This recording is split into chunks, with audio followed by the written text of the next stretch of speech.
Hello, hello. This is Tom from Tom and Ruth Filipina Adventures. This is another talking head video.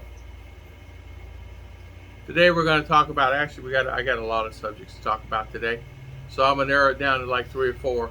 So this will be kind of like updates and phones and where to live and where not to live and how to deal with boredom and where do you see yourself 5 years from now. But we'll pinpoint it and I'll talk about this. So stay tuned.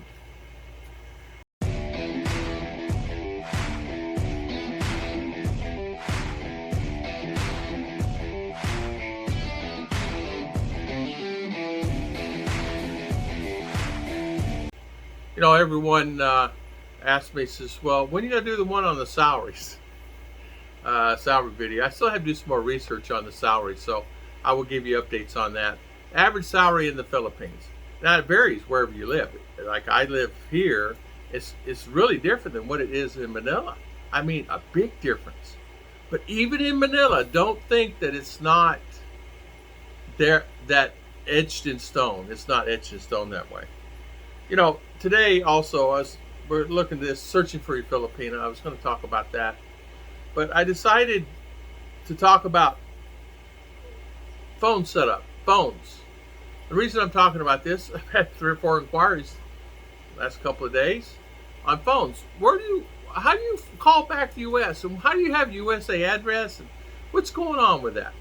There are many ways of getting. You need a USA address to keep your bank and your bank deposits there going in there.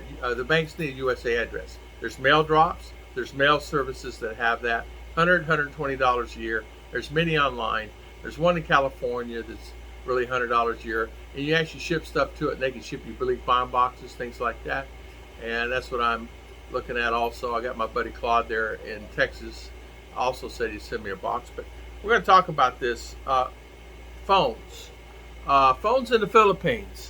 By using the app, it gives you the availability that you sign on and you can get a phone number from anywhere in the United States. It gives you a choice. It costs you about $5, and it gives you a little load on there with it. And the load, let me say this, I put $5 on it, and I've used it probably 500 times. I used it more than that in 1 year, and the load's still available. I can call anywhere. The calls may come in from Belgium or France or wherever, but you can make the call anonymous. You can make the call from that 731 number, and that's where it costs. Or you can just make a regular call. Now, I suggest it really doesn't matter. Like when I'm calling somewhere, I said just accept my call. I let them know I'm calling them. And like with a bank, for an example, I do 99% of everything. I never had to call them. There's a problem. I can do it online because it's an app and it's a chat. So I use that. The TalkU app gives you availability that if someone needs to see you, you can message through it through text. You can also receive a phone call. You can call out on it.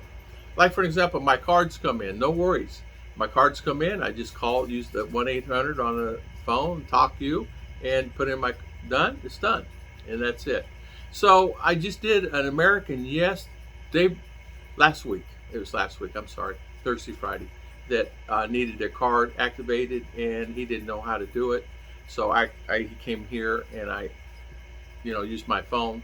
I called it and he's set.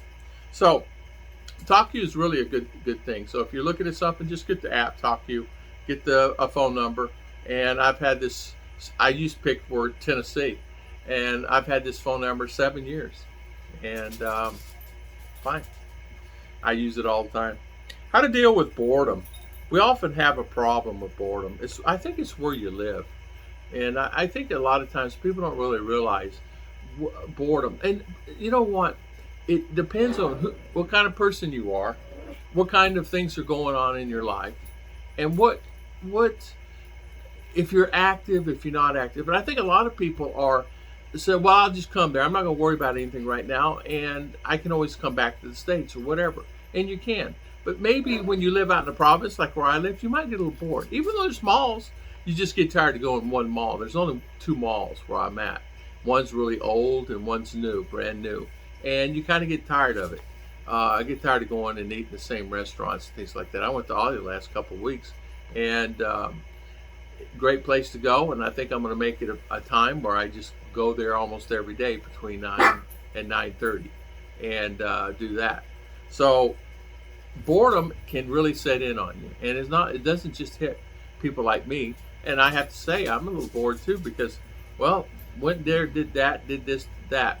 Where in the States, you have availability. You can do a little bit more. You can be a little bit more active. I mean, you can walk in a park. You can go to the parks.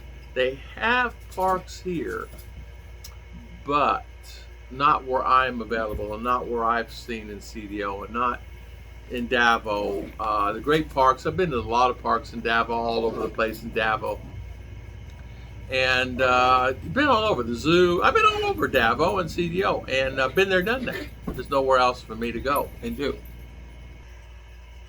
Boredom can affect you many different times here, and it's for me. It's not just me. In fact, Ruth is saying, can we go somewhere? Sometimes you get used to going too. So boredom's going to affect you. People say, well, I won't ever get bored. I've been here 3 years. I've not been bored one time.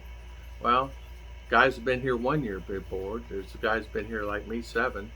The guys been here 13 years, don't get bored at all. They're happy and content with what they do and whatever that is, and they're happy with that. But as a person, you have to make that own call, what you want to do with that. Where do you see yourself in 5 years, right? That's a good question. Where do you see yourself in 5 years? That's a big question too. You see yourself coming here and everything's going to be okay, and you're going to travel around the Philippines and do things like that. And I think it's a good thing, and I think you should. I think people that your age and you can get around and go do it, I say do it. Do it as much as possible. You have the money available, go do it. Enjoy yourself. Philippines has a lot to offer. Go see the islands, go see the people, go see the culture. Go on islands that are the small islands. Just go everywhere, and I think you should do that. It gives you something that you'll always remember as long as you live, and I think it's a good thing.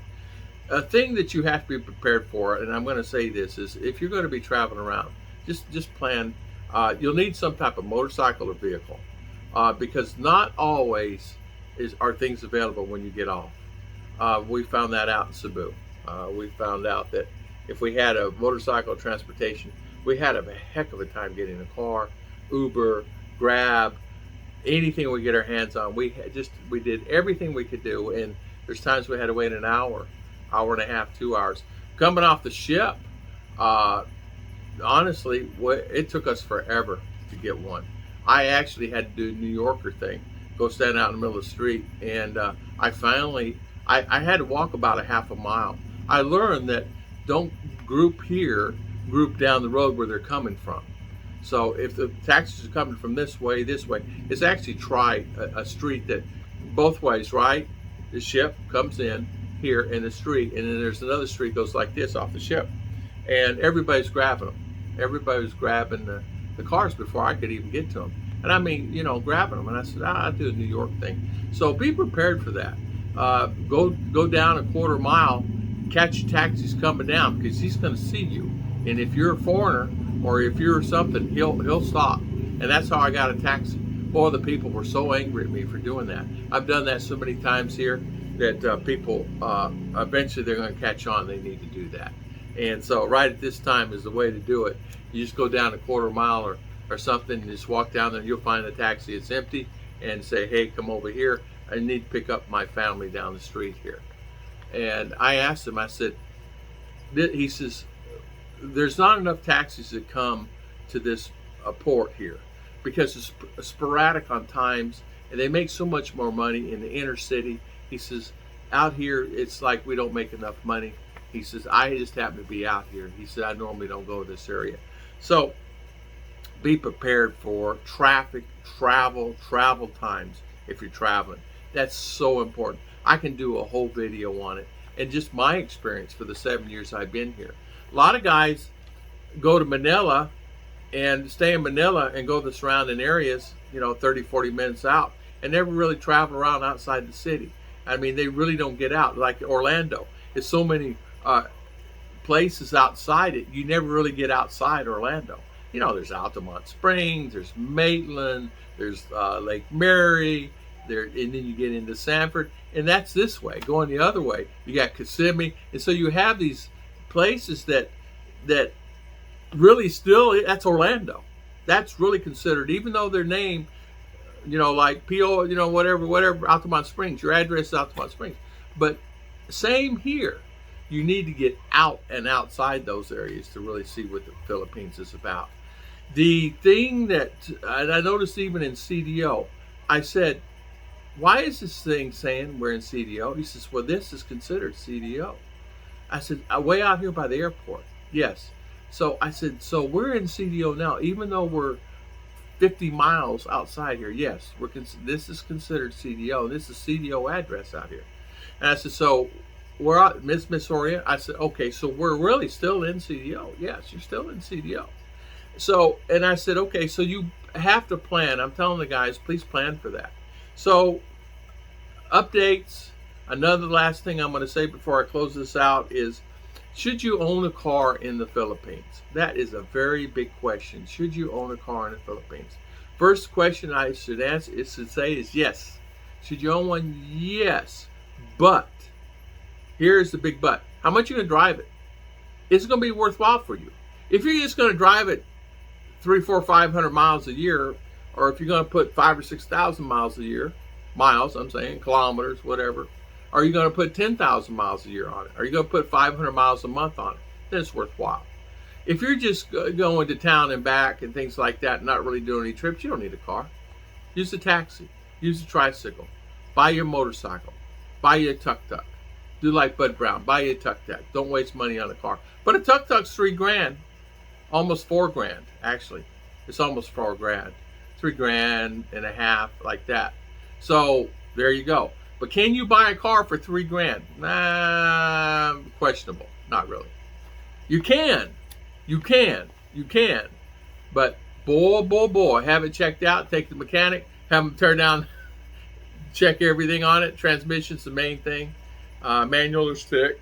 People say get stick. Automatic's okay. You don't need to be crazy and get all these fancy things on a car. Car's going to be expensive. It's going to cost you about $4,000 or $5,000, $6,000 to get a decent car. You can buy a brand new car for $10,000, so keep that in mind. So if you're going to pay $6,000, why don't you pay $10,000, right? The same thing with me. I paid $5,000. I should have bought a new car. Well, no, this is new to me and it's fine. By the way, the van is doing very well. They took the tranny out. They took the thermostat out. They pieced it all back together for $200, $240 to be exact. Put new piston rings in it because I said, if you have it, take the head gasket off. Let me see it. So they took the head gasket off while I'm sitting there. It's clean as a whistle. Everything was fine. Cylinder walls were clean, non-scratched. And I said, well, if we have that, let's put some new rings in. Rings. You got to pull the piston out. Camshaft was fine. The sleeves were fine on the cam, All that stuff is fine. I said, get some new sleeves for the rocker arms. What is that, $2? He said, yeah, about $5. It's okay, just do that. So, it's fine. Running like a top. Running like brand new motor. So, that's great and fantastic about that. We often don't really realize that, and I prayed about this. I said, we don't really realize that a simple thing like a car can change your life. But it can also be a detriment to your life. And what I mean by that is you're constantly going and hauling people around all the time. And the fuel eats you up. Fuel doesn't eat me up too bad in this car. I can put $20 in it or $40 to fill it up because of the gas price. $25, $30 to fill it up on normal times. But $30, $35, $40 depending on where you buy it at to fill it up. And it lasts forever for me. I went to CDO, all the way to CDO and back, and still had 3/4 tank. Up those mountains, down those mountains, all around, 3/4 tank. How can you beat that? It was full. I topped it off. I spent $1.3 to fill it up, and because it was low, so I spent $1.3, which is $26, and drove it there. Drove it back, 3/4 of a tank still.